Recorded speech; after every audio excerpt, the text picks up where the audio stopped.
A paz do Senhor para todos. É com grande prazer que eu quero convidar você a meditar um pouco mais no tema da lição bíblica, a lição de número 7, que tem como tema principal: Cristo é a nossa conciliação com Deus.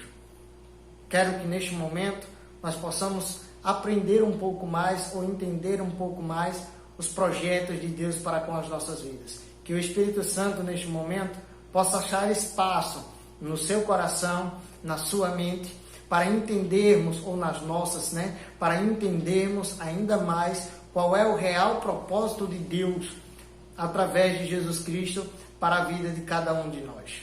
Queridos, mais precisamente no livro de Efésios, na carta escrita aos irmãos de Éfeso, o apóstolo Paulo faz menção no capítulo 2, versos 14 e 19, ao cuidado que nós devemos ter em manter a unidade e manter a paz com os irmãos, para vivermos como um só corpo, como um cordeiros, como participantes dos céus, como participantes do corpo de Cristo, para continuarmos ou mantermos esta unidade e o elo de ligação para com Deus. O apóstolo Paulo nos faz menção e nos traz a reflexão este tema tão impactante e tão importante.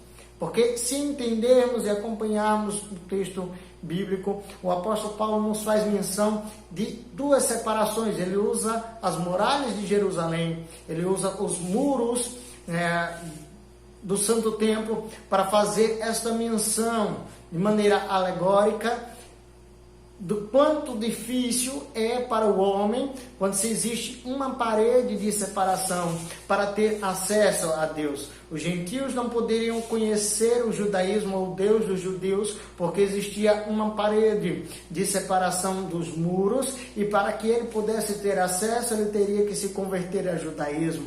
Para isso, ele teria que obedecer leis, normas e regras. Os judeus, por sua vez, para ter acesso ao Santo Templo, ele tinha que romper as barreiras ou a parede que havia entre o Santo Templo, e para isso, ele tinha que manter uma vida de integridade, de santidade e de perfeição para poder chegar ao Santo Templo. E ao entrar no santuário, para entrar no Santo dos Santos, ele teria que ter uma vida arregada, maior ainda, de cuidados para poder não pecar e poder adentrar no santo templo do Senhor. E o sacerdote, por sua vez, ao apresentar o sacrifício, tinha que ter uma vida de perfeição diante de Deus para poder adentrar no Santo dos Santos. Pois bem sabemos que pela lei, lá no livro de Levítico, nós entendemos muito bem isso.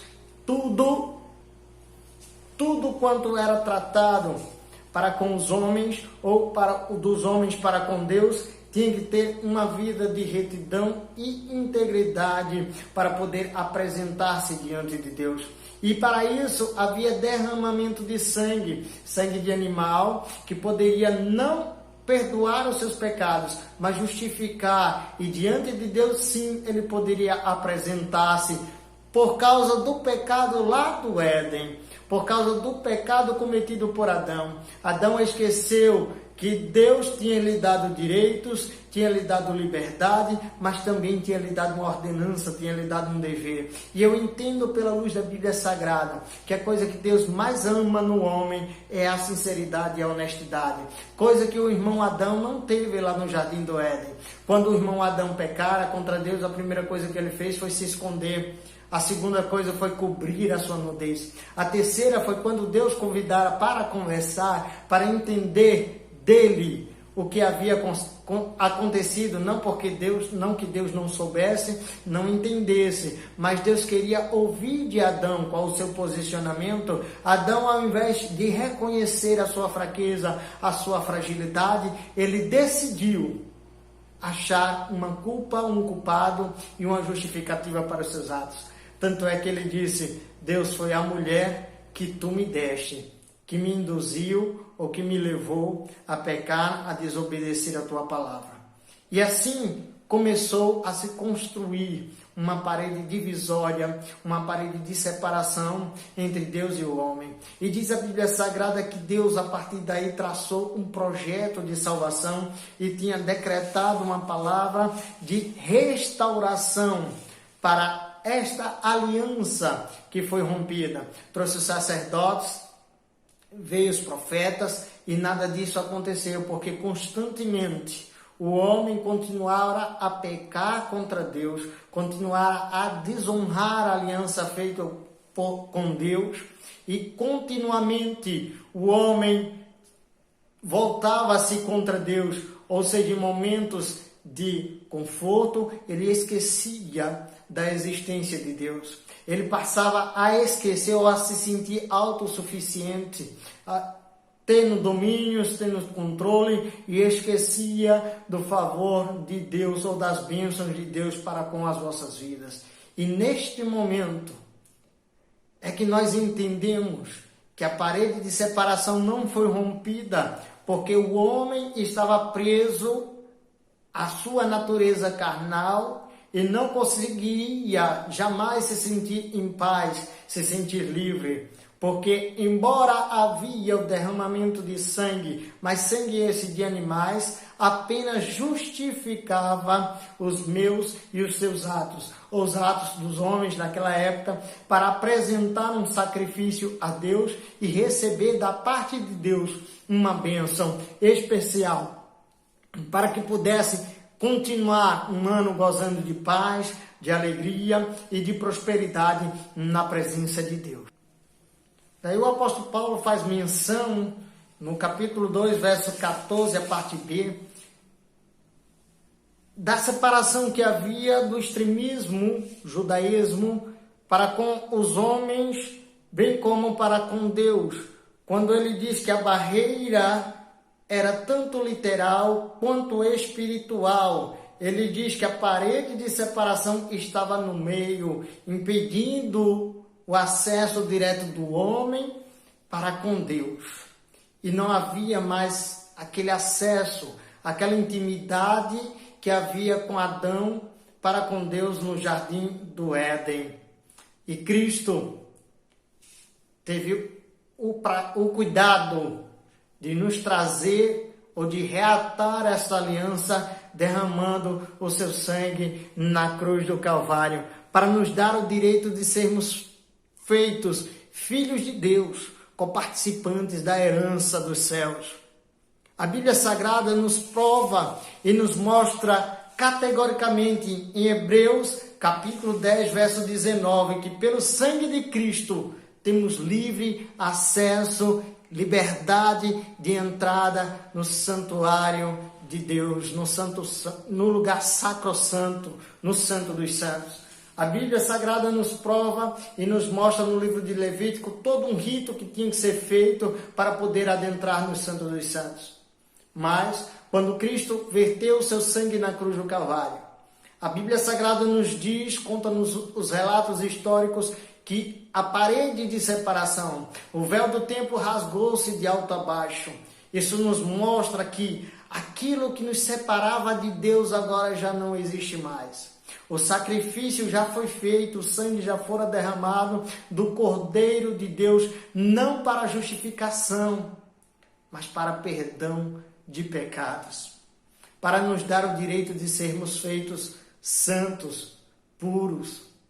E isso nos faz menção ou nos traz o entendimento da liberdade a qual Deus nos dá, da paz. Se eu era escravo do pecado, hoje eu tenho liberdade por intermédio do sangue de Cristo Jesus. Se eu não podia adentrar na presença de Deus, hoje eu posso adentrar com ousadia, com liberdade no Santo dos Santos, para oferecer um sacrifício puro, santo e agradável a Deus.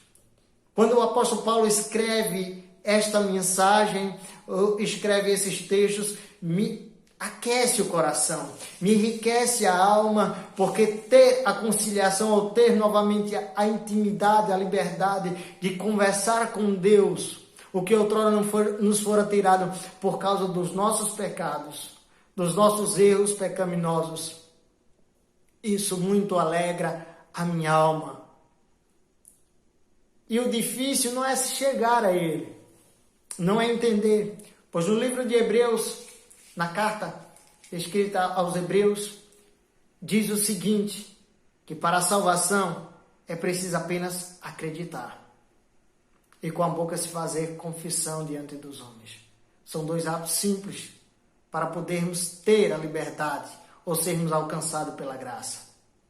Mas a manutenção da graça é algo que nós devemos fazer constantemente.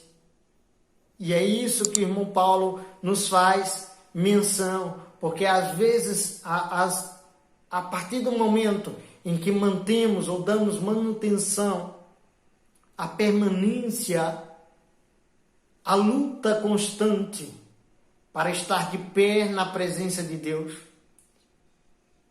é valorizar o sacrifício feito na cruz do Calvário, é manter ou garantir a manutenção do templo espiritual que somos nós, templos e morada do Espírito Santo, puro diante de Deus. Porque se olharmos para a nossa natureza, se olharmos para nós pecadores, constantemente nós erramos, pecamos e voltamos a pecar, e erramos novamente e continuamos a errar, seja por palavras, seja por ações, por julgar, por falar mal de alguém, e constantemente erramos,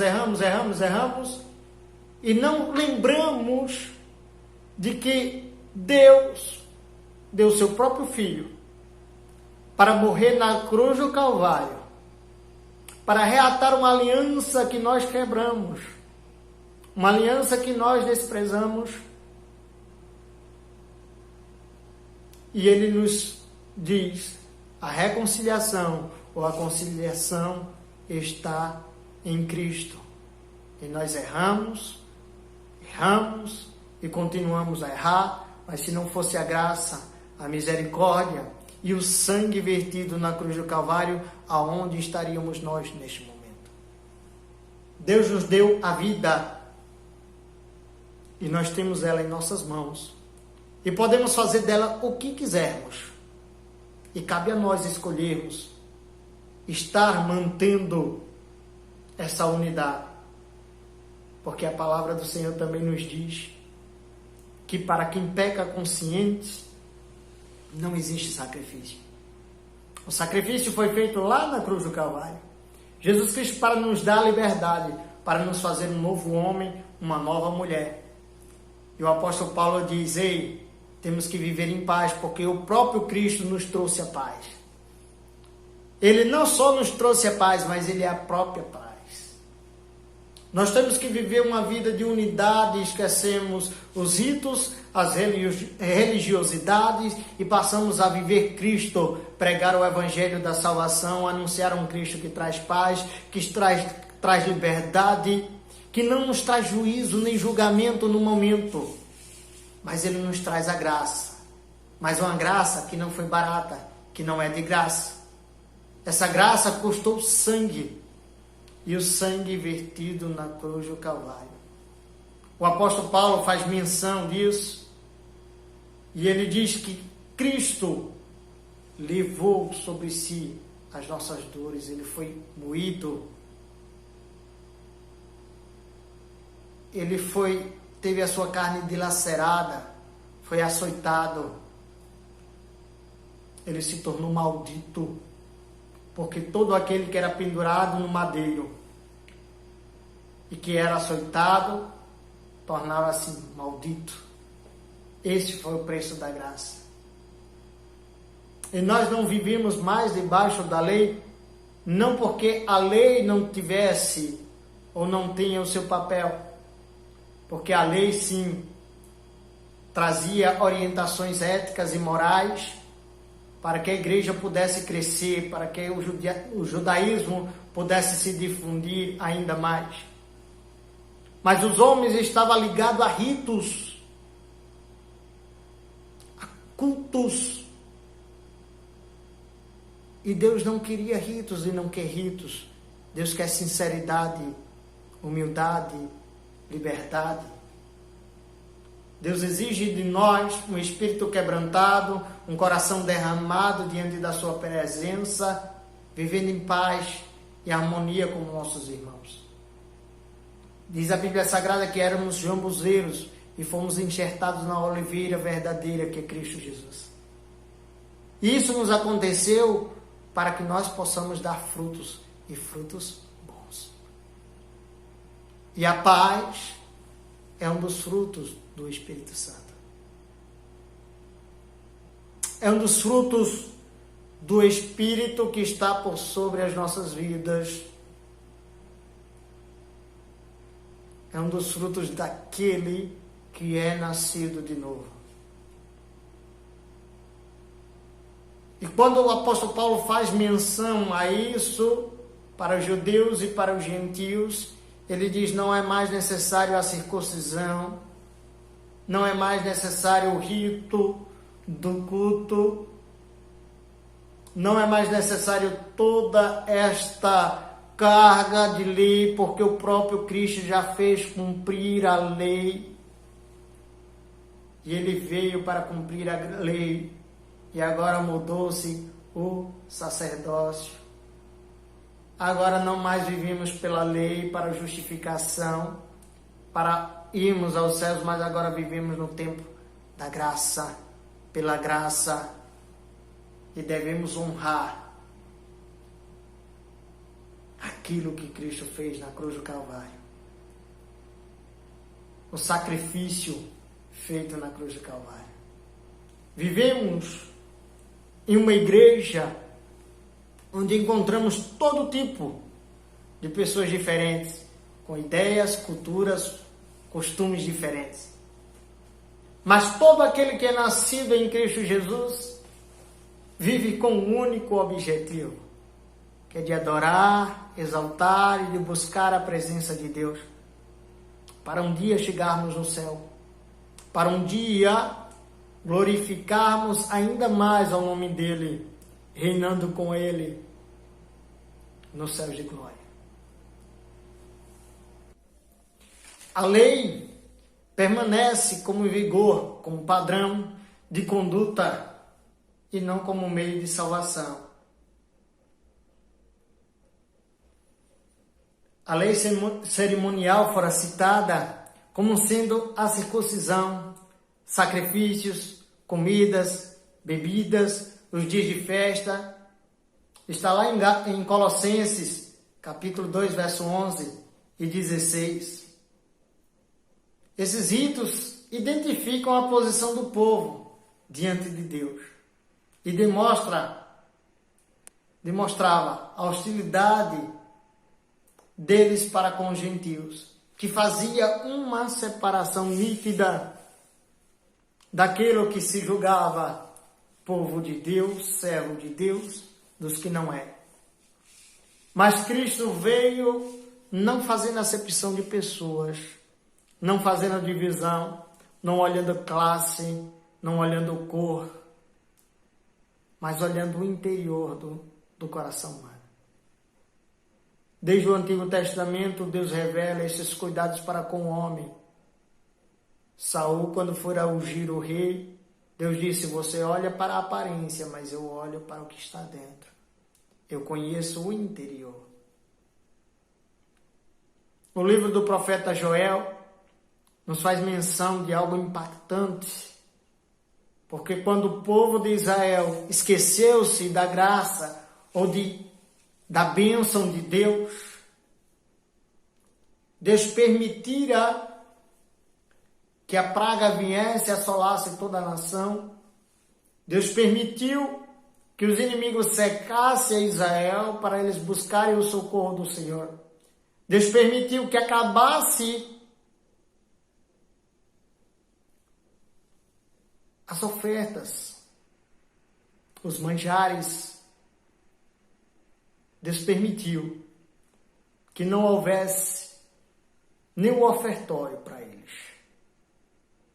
para que eles pudessem voltar-se a Deus e entender que Deus não quer templo, que Deus não quer paredes, que Deus não quer uma estrutura ou lindos prédios, mas Deus queria sinceridade, derramamento, quebrantamento diante da sua presença.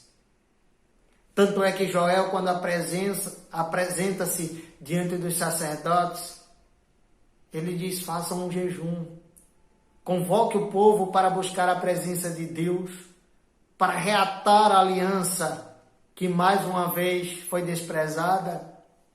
E quando o povo volta-se, eles vêm novamente, raspam sua cabeça, se vestem de pano de saco, rasgam as suas vestes.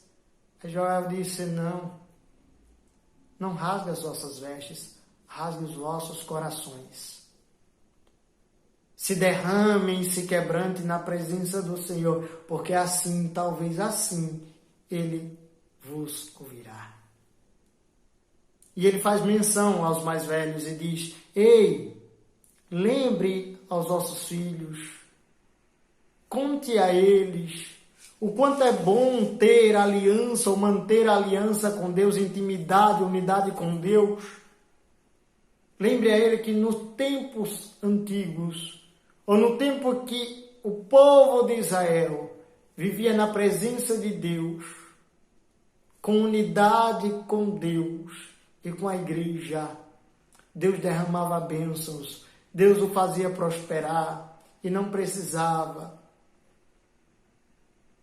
E não havia ameaça, e praga nenhuma chegava à nossa tenda quando o povo observava os mandamentos do Senhor.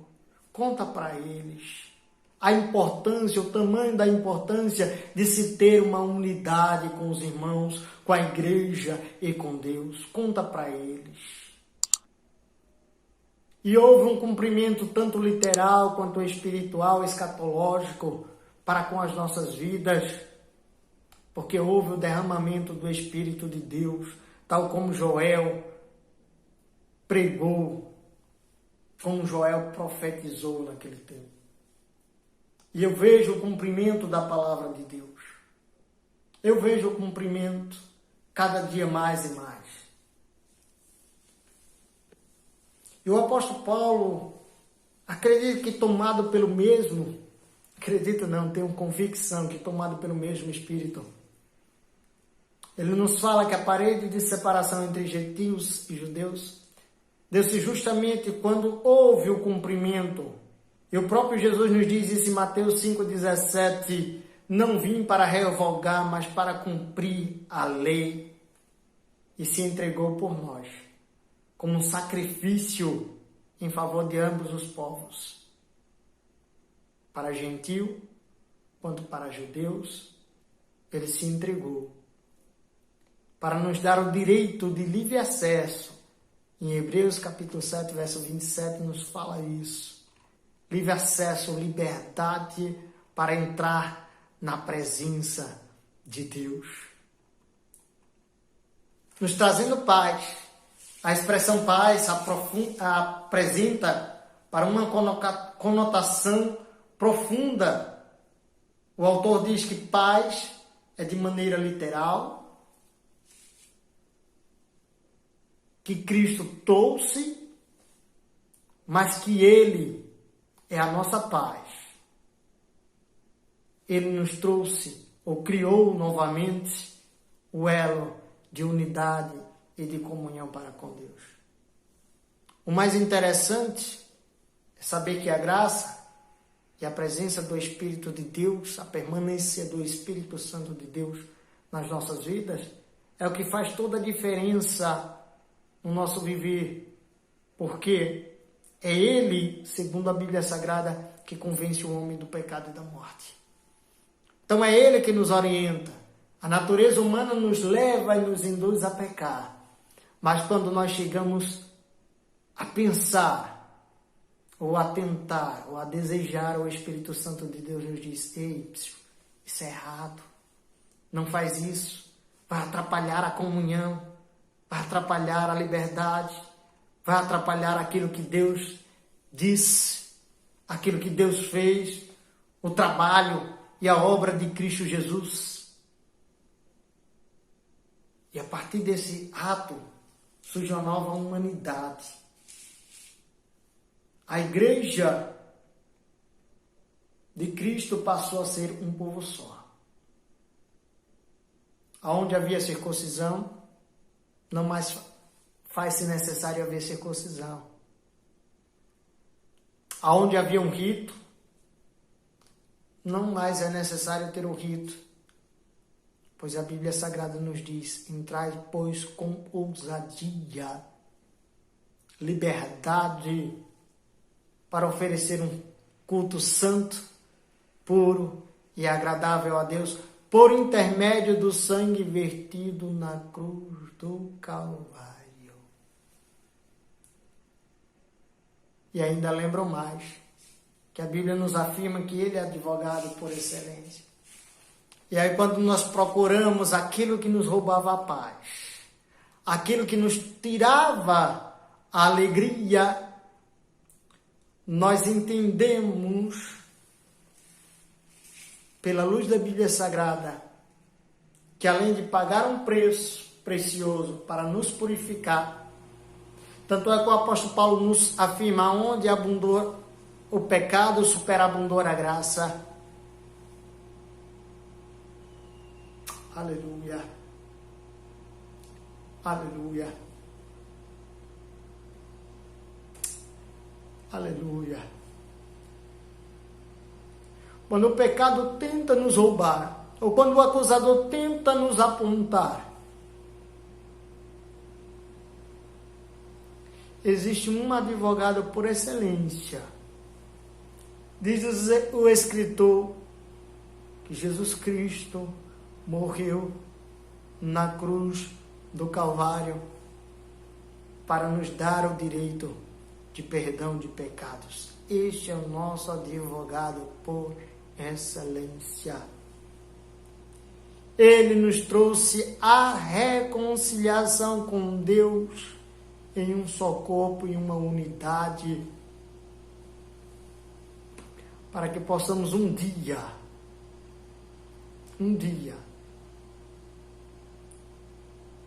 nos encontrarmos com Ele nos ares e glorificarmos ainda mais o nome santo de Cristo.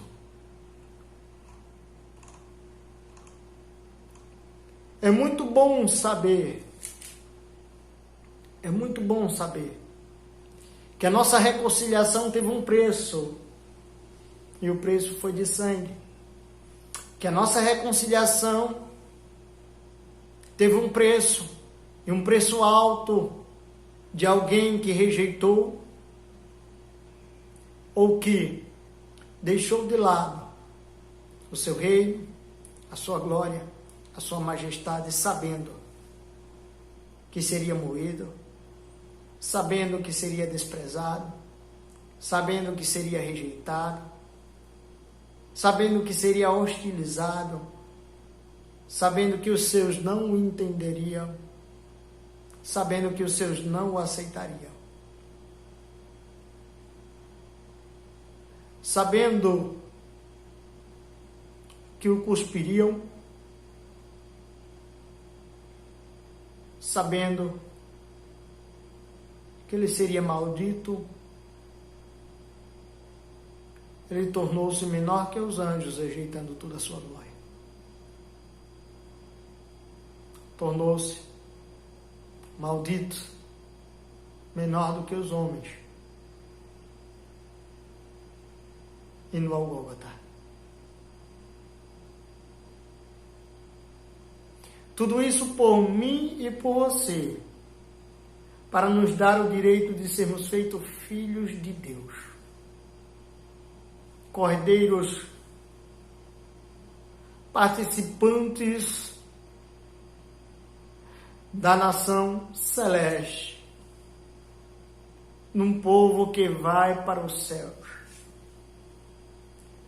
O apóstolo Paulo, nesse pequeno trecho,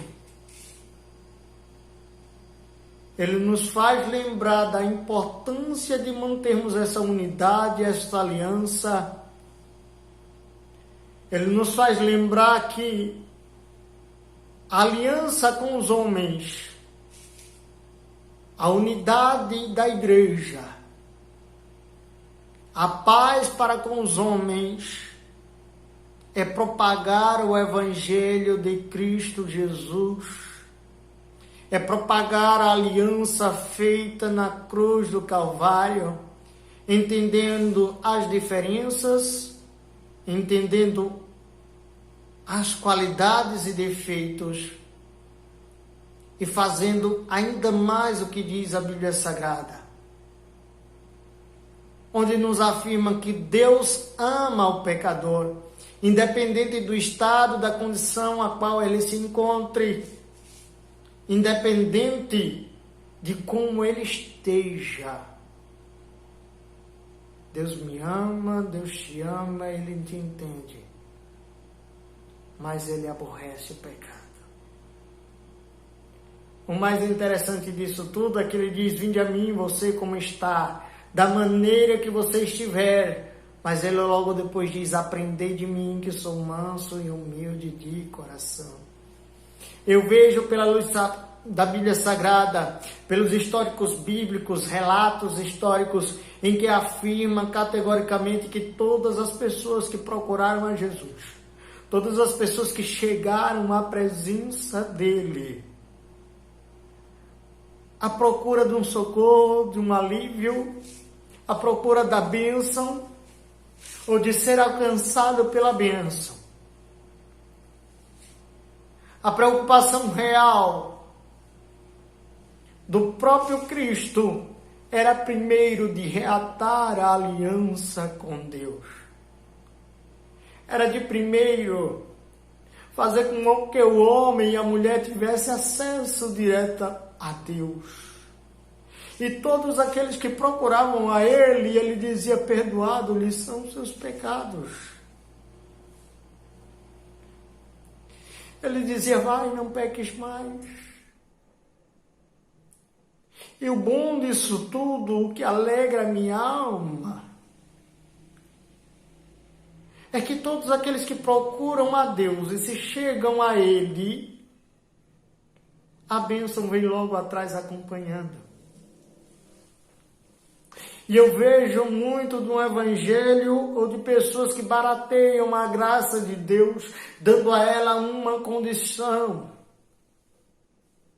Mas a graça de Deus é suficientemente capaz de justificar e de perdoar, de limpar o homem de todo pecado. Não precisa sacrifício humano, não precisa atos, atitudes, não precisa ritos. Deus não quer ritos. Deus não quer que você seja aquele crente todo certinho, que se veste bem, que esteja bem, que vai à igreja todos os dias. Não. Ele não está preocupado com o teu estereótipo. Ele está preocupado com o teu interior, com a tua intimidade, com a tua liberdade. E digo com toda certeza, sem medo nenhum de errar, quando Deus habitar na tua vida, no teu coração, a transformação começa de dentro para fora, tal como foi com aquela mulher, rios de água viva fluindo dentro do ventre. Palavras do próprio Jesus: quem tem sede, vem a mim e beba, e rios de água viva fluirão dentro do seu ventre. A transformação começa de dentro para fora. E as pessoas vão notar em ti um brilho diferente, um homem diferente, uma mulher diferente. Porque vão ver, não mais a ti, mas vão ver a presença, o amor, a graça, a misericórdia, os frutos do Espírito Santo, os frutos do Espírito nascendo por sobre a sua vida. E o nome do Senhor Jesus sendo glorificado. Cristo é a nossa reconciliação para com Deus. Cristo foi a porta aberta para podermos chegar à presença de Deus. Em obediência ao plano divino, Jesus Cristo abriu mão de toda a sua glória. Ele fez cumprir todas as demandas da lei. Na cruz do Calvário, Ele derrubou as barreiras, Ele aboliu as ordenanças cerimoniais que que faziam a separação entre os homens, os gentios e os judeus. E por meio da paz conquistada lá no madeiro, lá na cruz do Calvário, desfazendo toda a amizade que havia entre os homens, Ele nos reconciliou com Deus, para nos fazer povo seu e ovelha do seu pasto. Para poder dizer, Ele é meu irmão, ela é minha irmã. Agradeço a Deus por esta oportunidade. Espero ter contribuído para o vosso conhecimento. Que Deus em Cristo vos abençoe e peço que ore por nós cada dia mais e mais. E lembre-se, a graça é de graça, mas não é barata. Ela é suficientemente capaz. Ela é suficiente para as vossas vidas. Não é necessário sacrifício, é necessário aceitá-la. E não sejamos novamente como Adão, que ao errar, procuremos justificar os nossos pecados. Não. Sejamos sinceros diante de Deus, para que possamos alcançar ou manter a aliança e a conciliação feita por Cristo na cruz do Calvário. Um forte abraço a todos, que Deus em Cristo vos abençoe.